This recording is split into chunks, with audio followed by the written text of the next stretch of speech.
di Komisi 1, kebetulan kemarin saya Ketua Komisi 1, mengerti perjalanan Undang-Undang 32 tahun 2002. Undang-Undang 32 tahun 2002 ini sudah akan direvisi 4 periode. Jadi 4 periode itu 4 kali. 4 kali. Ya, sekarang ini masuk periode keempat. Selama ini gagal terus, tidak selesai. Mudah-mudahan periode ini selesai, mudah-mudahan. Kayaknya iklimnya akan selesai nih iklimnya. Adanya definisi tentang penyiaran di pasal 1 ya. Terus kemudian berbagai hal yang berkaitan dengan kemajuan teknologi yang kalau disampaikan tadi misalnya siaran dalam bentuk konvensional dan dalam bentuk yang baru itu memang betul di Undang-Undang 32 tahun 2002 yang baru ini nggak ada karena waktu itu internet juga belum seperti sekarang.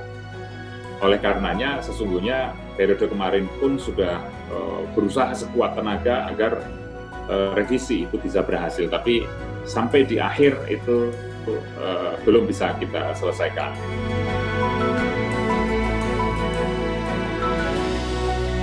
Ya, kalau saya sepakat juga mengatakan ada diskriminasi, ada perbedaan, itu betul. Karena Undang-Undang 32 tahun 2002 memang seperti itu, karena belum mengcover ya. Saya katakan belum mengcover sepenuhnya. Ya memang tidak jelas diatur untuk yang siaran dalam bentuk baru. Ya. Seperti yang melalui OTT ya, over the top ya. Tapi it's okay.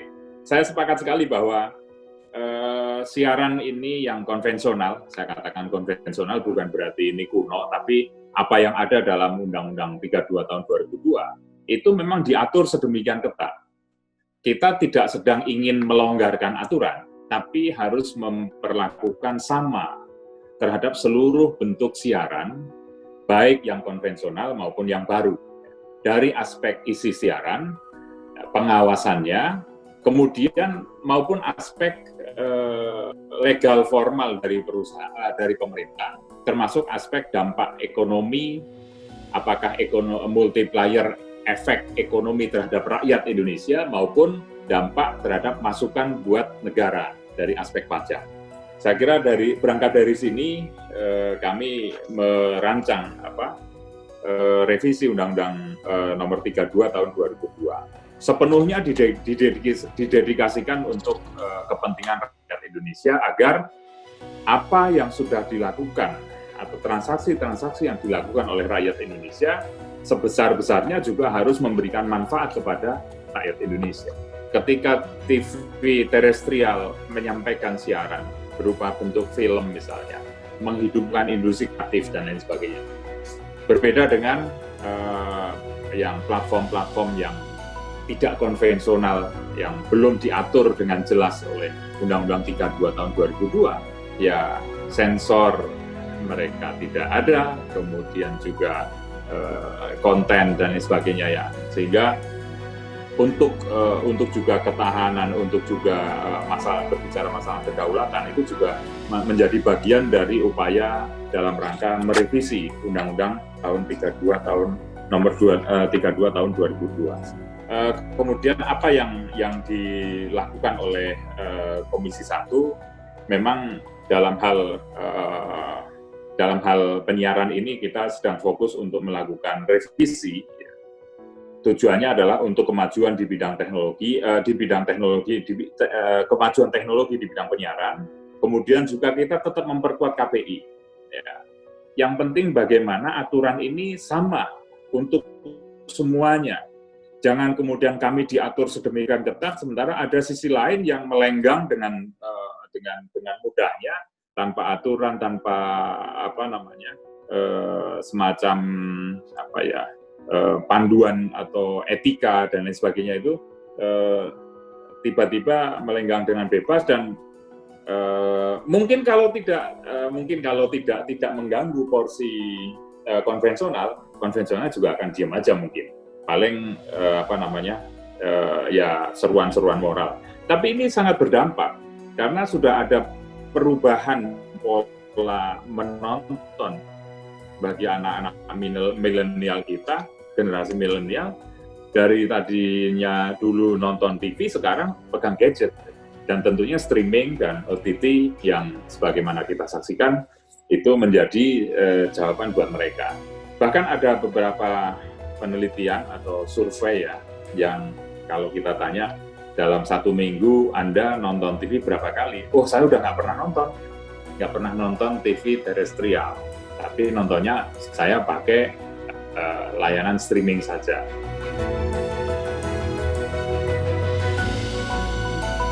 Sampai saat ini sedang berproses, sudah berproses, karena memang kita tidak carry over ya undang-undangnya, sehingga harus dimulai dari proses yang baru, proses awal. Tapi kita tahu kalau proses awal, karena kita kemarin sudah memulai, dan saya kira di banyak pasal, banyak pengertian segala macam, itu saya kira tidak akan terlalu panjang nanti pembahasannya. Hanya ada hal krusial yang saya kira nanti perlu pengambilan keputusan di komisi. Mudah-mudahan ini masa sidang ini plus 1 masa sidang lagi, kayaknya Komisi 1 sudah akan akan menghasilkan RUU yang menjadi usulan Komisi 1. Kebetulan yang pegang panjanya saya sendiri, sehingga kesinambungan dari periode kemarin saya kira nanti tinggal beberapa hal krusial yang harus kita bicarakan kembali. Progresnya seperti itu, Mas. Jadi mudah-mudahan masa sidang ini akan berakhir tanggal belasan ya, tanggal 17 berakhir, kemudian kita akan masuk lagi tanggal 16 Agustus kalau nggak salah, atau 15 Agustus sekitar itu. Pada masa sidang yang akan datang mudah-mudahan sudah bisa selesai draft RUU penyiaran revisi 32 tahun 2002 dari Komisi 1 yang akan diproses selanjutnya. Dari awal contohnya tentang pengertian penyiaran. Kalau dulu ya terestrial yang tadi kita istilahkan konvensional, kan dengan adanya OTT atau media baru ini nanti apa saja yang masuk di situ, agar undang-undang ini ketika revisi ini selesai itu mampu antisipasi ke depan. Gitu. Jadi itu contoh hal-hal krusial. Kemudian masih berkaitan dengan multiplexing, itu juga mungkin agak krusial. Saya kira di titik-titik seperti itu yang akan perlu diskusi lebih dalam lagi. Di hal-hal yang lain saya kira masih relatif sama, pasal-pasal yang lain relatif tidak mengalami banyak perubahan. Mudah-mudahan bisa segera selesai.